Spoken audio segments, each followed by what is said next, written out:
हरे कृष्ण। बहुत बहुत धन्यवाद सभी भक्तों को। तो वैशाख महीना अत्यंत पवित्र महीना है। शास्त्र में वर्णन है कि ये वैशाख महीना श्री श्री माधव अर्थात भगवान श्री कृष्ण का एक नाम है माधव। तो माधव प्रिय है।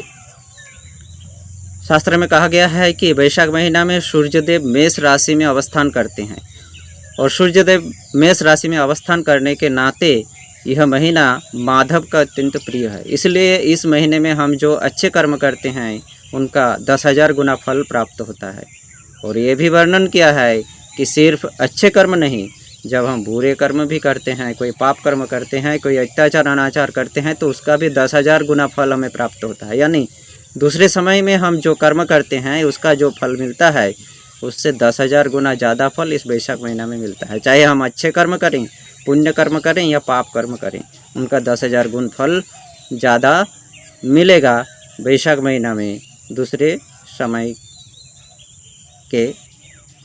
दूसरे समय में जो हम कर्म करते हैं उसका फल तो मिलता ही है, लेकिन उससे भी 10,000 गुना ज़्यादा फल इस महीना में, वैशाख महीना में मिलेगा। इसलिए वैशाख महीना को अत्यंत सावधानी के साथ हमें पालन करना चाहिए। इस महीना में विभिन्न प्रकार के पाप कर्म, लोभ, अत्याचार, अनाचार, व्यभिचार, दूसरों को उत्पीड़न करना यानी सताना, उनको उनके स्थान से निकाल देना, उनको उनके अधिकार से निकाल देना, इन सभी पापों से हम ग्रसित होते हैं। हम जानते हुए न जानते हुए ये सारे पाप करते हैं। ब्रह्म हत्या की पाप यानी ब्राह्मण को मार देने से जो पाप होता है, ब्रह्म हत्या की पाप, गुरु हत्या की पाप, अपने प्रिय व्यक्ति को निकाल देना, बाहर कर देना, ये भी एक पाप है। अपने प्रिय व्यक्ति को निकाल देना, ब्रह्म हत्या, गुरु हत्या, प्रिय व्यक्ति को निकाल देना, बाहर कर देना, व्यभिचार और खराब तरीके से धन उपार्जन करना। तो जानते हुए अजानते हुए हम लोग इस पापों को कर लेते हैं। बुद्धि के, हमारी जो बुद्धि है स्वल्प बुद्धि, उसके अहंकार में पड़कर, धन के अहंकार में पड़कर, शक्ति के अहंकार में पड़कर, अपनी शक्ति, अपनी बल, अपनी मर्यादा, इसके अहंकार में पड़कर हम विभिन्न प्रकार के पाप करते हैं। और जब ये पाप भारी होता है तो हम इस पापों से ग्रसित होते हैं। इसलिए जब हम अपने को सुरक्षित रखने के लिए, पूर्ण सुरक्षित रखने के लिए इन पापों से मुक्त होने की चेष्टा करेंगे, तभी हम अपने आप को समझ पाएंगे। हम अपने को जब गुरु और गौरांग के चरण में समर्पण करेंगे तभी हम इस पाप से मुक्त हो पाएंगे। इसलिए शास्त्र में विभिन्न उपदेश प्रदान किए हैं, विभिन्न प्रकार की कहानियाँ हमें शास्त्र में मिलते हैं कि किस प्रकार बुरे से बुरे पाप कर्म में लिप्त होकर भी व्यक्ति वैकुंठ धाम को प्राप्त किए, भगवान को प्राप्त किए। तो इसी प्रकार पद्म पुराण के पातालखंड में एक सुंदर कहानियाँ है।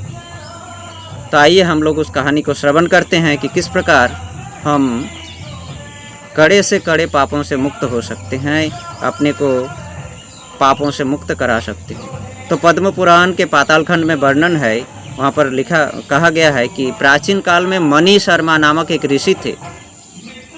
मुनि शर्मा ऋषि एक दिन रेवा नदी में स्नान करके जब लौट रहे थे तो रास्ते में बरगद के नीचे उन्हें 5 पुरुष यानी व्यक्तियों को देखा।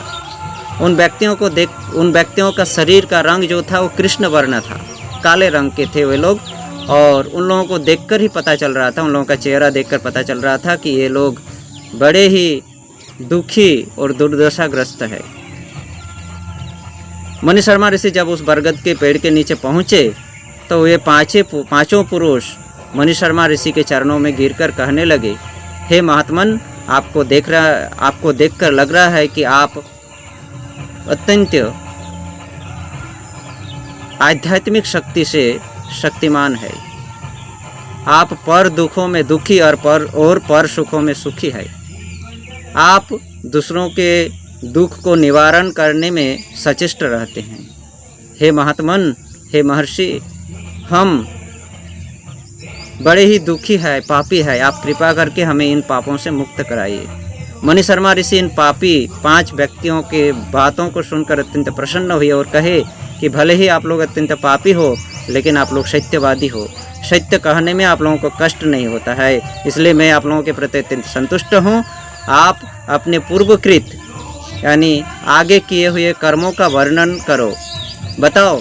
मैं आप लोगों के पूर्वकृत कर्मों को सुनने के लिए तैयार हूँ। मणि शर्मा ऋषि की इस बात को सुनकर उन 5 पुरुषों या व्यक्तियों में से एक व्यक्ति बोलने लगा। उस व्यक्ति का नाम नरवाहन था। उन्होंने अपना परिचय देते हुए कहा कि हे महात्मन, मेरा नाम नरवाहन है। मैं पांचाल देश में जन्म ग्रहण किया हूँ। मैं जाति में क्षत्रिय हूँ। एक दिन मैं अपने बाणों के द्वारा एक ब्राह्मण की हत्या कर दी, और जब मैं ब्राह्मण की हत्या किया तो उस दिन से मुझे ब्राह्मण हत्या के पाप से ब्रह्म हत्या के पाप मुझे ग्रास किया, और उसी समय से मैं ब्रह्म हत्या के पाप से लिप्त होकर पृथ्वी के विभिन्न स्थानों में भ्रमण किया। इन पापों से मुक्ति पाने के लिए, छुटकारा पाने के लिए विभिन्न उपाय किया, लेकिन किसी भी उपाय से मैं इस पापों से मुक्त नहीं हो पाया। हे महात्मन, मेरे पास में जो दूसरा व्यक्ति है उनका नाम है देव शर्मा। ये देव शर्मा जाति में ब्राह्मण है, और अपने क्रोध की बस में आकर उन्होंने अपने ही गुरुदेव की हत्या कर दी एक दिन। और जब गुरुदेव की हत्या की तो उसी दिन से गुरु हत्या के पाप से लिप्त होकर पृथ्वी के विभिन्न स्थानों में भ्रमण किए, लेकिन उन्हें कहीं भी सुख और शांति नहीं मिला। हमारे पास जो ये तीसरा व्यक्ति है, इनका नाम है चंद्र शर्मा। ये चंद्र शर्मा भी ब्राह्मण है जाति में। चंद्र शर्मा अपने पतिव्रता स्त्री को घर से निकाल दिया और एक वेश्या को विवाह करके परिवार में लाया। जब वह वेश्या को परिवार में लाया तो उनके परिवार वाले उनको भी घर से निकाल दिया, परिवार से निकाल दिया, समाज से निकाल दिया। और इस प्रकार से वह परिवार से निकलकर, समाज से निकलकर विभिन्न प्रकार के दुख और दुर्दशा से ग्रसित होकर अभी इस बरगद के नीचे हमारे साथ अवस्थान कर रहे हैं। हे महात्मन, हमारे साथ जो चौथा व्यक्ति है उनका नाम है विधर। ये विधर जाति में वैश्य है, और विधर की माँ जो थी वो अत्यंत व्यभिचारिणी थी। विधर जब कर्म अनुसार बड़े हुए, युवक हुए, तो विधर भी अपने माँ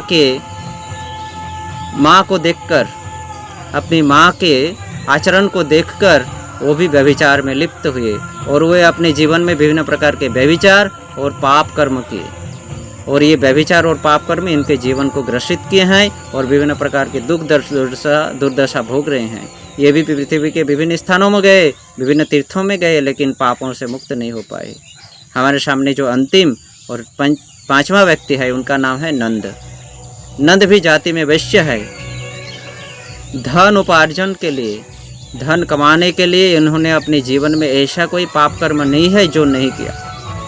नंद ने बड़े ही खराब तरीके से धन उपार्जन किए, और इस प्रकार से अभी नंद को इन खराब उपाय से जो धन उपार्जन किए वो पाप नंद को ग्रसित किए हैं, और नंद विभिन्न स्थान में घूम रहे हैं, लेकिन अपनी दुख दुर्दशा से मुक्त नहीं हो पाए।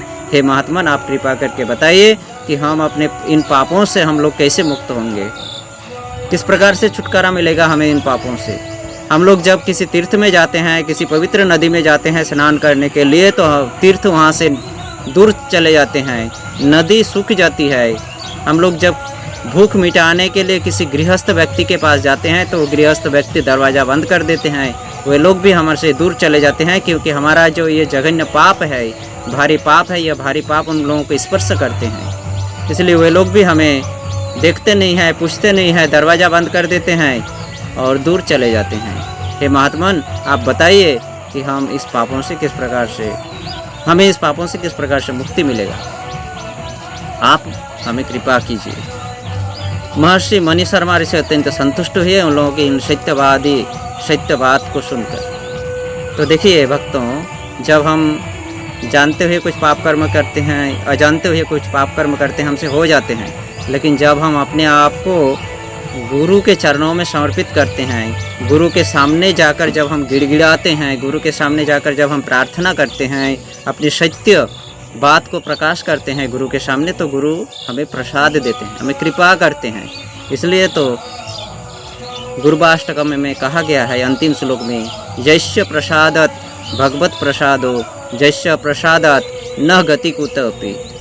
जिसके प्रसाद से हमें भगवत प्रसाद यानी भगवान की कृपा मिलती है, और जो अप्रसन्न होने से हमें कहीं भी गति नहीं मिलती है। ये पांचों व्यक्तियों का कहानी सुना। ये लोग विभिन्न प्रकार के ब्रह्म शाप से, गुरु शाप से, अपने प्रिय व्यक्तियों के अभिशाप से और समाज के अभिशाप से ये लोग ग्रसित थे, और इन अभिशापों से ग्रसित होकर विभिन्न प्रकार का दुख और दुर्दशा भोग रहे थे। लेकिन ये लोग जब मणि शर्मा नामक ऋषि, त्रिकालदर्शी महर्षि, भगवान के एक शुद्ध भक्त के चरणों में अपने आप को निवेदन किए, समर्पित किए, और उनके सामने जब अपनी सत्य बात को प्रकाश किए, तो मणि शर्मा ऋषि उन लोगों के प्रति संतुष्ट हुए, उन लोगों को कृपा किए, प्रसाद किए। तो मणि शर्मा ऋषि किस प्रकार से कृपा किए उन लोगों को, और किस प्रकार से ये लोग मणि शर्मा ऋषि की कृपा से पापों से मुक्त हुए, उनको अंतिम कहानी को हम लोग सुनते हैं। तो मणि शर्मा ऋषि अत्यंत संतुष्ट हुए, कहे कि आप लोग सत्यवादी हो, सत्य प्रकाश किए हो अपने पूर्वकृत कर्मों का, इसलिए मैं अत्यंत संतुष्ट हूँ। मैं आप लोगों को निर्देश प्रदान कर रहा हूँ। ये निर्देश अगर आप लोग सही से पालन करोगे तो आप लोग इस पाप से मुक्त हो सकते हैं। पांचों व्यक्ति कहने लगे कि हाँ महात्मन, आप बताइए हमें क्या करना है, हमें इस पापों से किस प्रकार से छुटकारा मिलेगा। तब महर्षि मणि शर्मा ऋषि ने कहे कि देखो, ये वैशाख महीना है, ये अत्यंत पवित्र महीना है। इस महीने में सूर्यदेव मेष राशि में अवस्थान करने के नाते श्री श्री माधव का अत्यंत प्रिय महीना है। इसलिए इस महीने में हमें पुण्य कर्म या माधव को, भगवान श्री कृष्ण जिससे संतुष्ट हो, इस प्रकार का कर्म करना चाहिए। इसलिए इस वैशाख महीना में ब्रह्म मुहूर्त यानी सूर्योदय के पहले उठकर स्नान करके भगवान की चिंता में हमें मग्न होना चाहिए। भगवान के नाम जप और कीर्तन में हमें मग्न होना चाहिए। तुलसी देवी की सेवा करनी चाहिए। पवित्र नदी या किसी जलाशय में ब्रह्म मुहूर्त में स्नान करके इस प्रकार से अपने आप को कृष्ण भावना में, कृष्ण चिंता में लगाना चाहिए। इस प्रकार से हम अगर वैशाख महीना का पालन करते हैं तो हमारे कठोर से कठोर पाप से भी हम मुक्त हो जाते हैं। तो इस प्रकार मणि शर्मा ऋषि ने उस दिन उन लोगों के प्रति अत्यंत संतुष्ट हुए और उन लोगों को कृपा करके ब्रह्म मुहूर्त में सामने की पवित्र नदी नर्मदा नदी में ले जाकर स्नान किए, और स्नान के बाद किस प्रकार भगवान की चिंता में अपने आप को मग्न करना चाहिए, लगाना चाहिए, यह उपदेश प्रदान किए, निर्देश प्रदान किए। ये पांचों व्यक्ति, पांचों पुरुष मणि शर्मा ऋषि के निर्देशों का पालन किए और पूरे वैशाख महीना नर्मदा नदी में ब्रह्म मुहूर्त में नर्मदा नदी में स्नान किए और अपने आप को भगवान की चिंता में मग्न रखे। इस प्रकार जब वैशाख व्रत संपूर्ण हुआ, वैशाख महीना अंत हुआ, तो वैशाख महीना के अंत होते ही ये पांचों व्यक्ति एक दिव्य शरीर धारण करके वैकुंठ लोक को गमन किए, वैकुंठ चले गए। तो इस प्रकार जब हम गुरुदेव के चरणों में अपने आप को आश्रित करते हैं, गुरुदेव के सामने जब हम गिड़गिड़ाते हैं, अपने सत्य किए हुए कर्म को सत्य रूप से प्रकाश करते हैं, तो गुरुदेव भी अत्यंत प्रसन्न होते हैं, क्योंकि ये गुरुदेव और कहीं नहीं, साक्षात हरितेन, साक्षात हरि की कृपा यानी हरि का एक प्रकाश है। ये गुरुदेव श्री हरि ही गुरु के रूप में आए हैं हमें विशेष कृपा प्रदान करने के लिए। और जब हम भगवान के इन भक्तों के सामने अपने आप को समर्पित कर देते हैं, अपने आप को समर्पित करके अपने सत्यपूर्ण पापों का वर्णन करते हैं, पूर्वकृत पापों का वर्णन करते हैं, तो गुरुदेव अत्यंत प्रसन्न होकर हमें प्रसाद कृपा प्रदान करते हैं। और गुरु की कृपा से हमें भगवत प्रसाद यानी भगवत कृपा प्राप्त होती है और हम पापों से मुक्त होकर भगवान के धाम को लौट जाते हैं। तो सारे भक्तों को निवेदन है कि आप लोग इस वैशाख महीना का पालन कीजिए और इन बुरे कर्मों से बच के रहिए। सिर्फ वैशाख महीना ही नहीं, पूरा महीना अपने जीवन को गुरु और गौरांग के चरण में समर्पित कीजिए। उनके सामने अपने किए हुए पाप कर्मों का सत्यता प्रकाश कीजिए।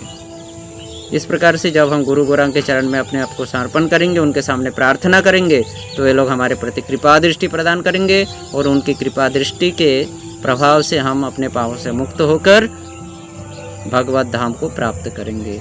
और जब हम भगवत धाम को लौट जाएंगे तो हमारा जीवन एक अत्यंत नित्य आनंदमय जीवन हो जाएगा और नित्य आनंद से हम वहाँ पर जीवन जिएंगे। तो बहुत बहुत धन्यवाद सभी भक्तों को। हरे कृष्णा कृष्ण कृष्ण हरे हरे, हरे राम राम राम हरे हरे। वैशाख महीना की जय, श्रील प्रभुपाद की जय। निताय गौर प्रेमानंदे हरि हरि बोल।